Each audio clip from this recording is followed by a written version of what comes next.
So let's cover all the cleric healer powers we know up to date coming with Ashes of Creation. This is going to be primarily for Alpha 2. So first of all, we have a power called Mend, which will allow you to give small heals to your target. Takes a little bit of time depending on the distance. And it's a charged ability which you can use multiple of the charges consecutively to provide increased heal per hit. Then there is the power Deliverance. This is going to allow you to charge up a heal that's going to vary on the amount of heal depending on your charge and also how many hit points your target misses. Then we have Soothing Glow, which causes a heal over time on your target. You can again use charges to extend the duration of that heal over time. Then we have Flash Cure.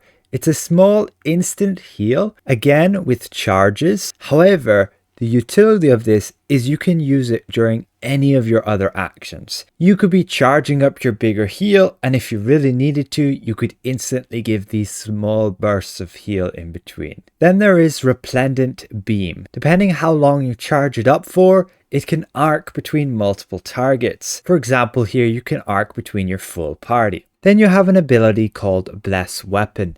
You can activate this on your target or yourself, causing that target to deal additional radiant damage on each of their hits, along with restoring mana for each of those hits, and has that chance to also cause burning on the target. Then you have a dual power. You can either use it for damage or healing. It'll give a nice big heal. Again, you have to charge it up, or you'll deal a bunch of damage if you're targeting an enemy. Then you have Communal Restoration. A large AoE heal with a bit of a heal over time. Then we have Consecrating Wave. Lets out a wave which deals damage to enemies and heals allies within that wave. Then you have an AoE area heal you can place on the ground within range, and it's a delayed heal. You place it on the ground here, confirming it, and then your allies have a few seconds to hop into the area to then get healed. The amount healed is split between the amount of targets within it. Then you have a simple barrier ability, and you'll sacrifice 25% of your hit points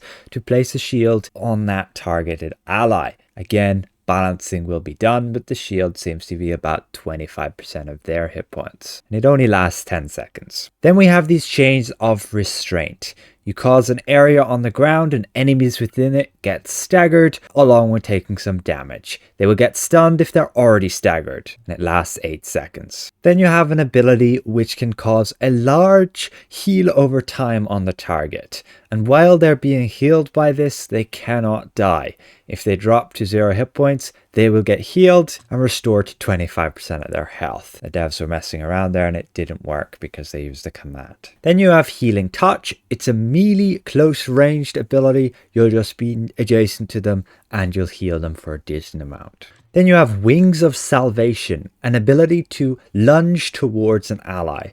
Now what you can do is you can combine this with, let's say, your melee heal, which is pretty sufficient. So you lunge towards them and heal them. You can even use Flash Cure while lunging. Then you have a Condemn ability. It's simply a 3-second stun on your enemy. And then you have a Smite ability, which just deals damage to your target. However, it can apply stack of burning and also deals more damage from melee range, and also will always critically hit if the enemy is affected by your Condemn. Finally, you have a very useful ability, which basically you may have noticed in the top left there underneath the mana bar, which is blue. You have this divine power. When you heal, you will regenerate some of it, and it will deteriorate after you don't heal for a time. And you can use this divine fusion to instantly cast any channel ability. So for example, if you're channeling your Judgement or Deliverance, you can instantly cast it by using your divine power with divine infusion. Now keep in mind there was castigation ability, benediction, which I assume got replaced by Resplendent Beam, then hallowed ground, and then divine censure and resurrection, where you can revive an ally, restoring some hit points and mana.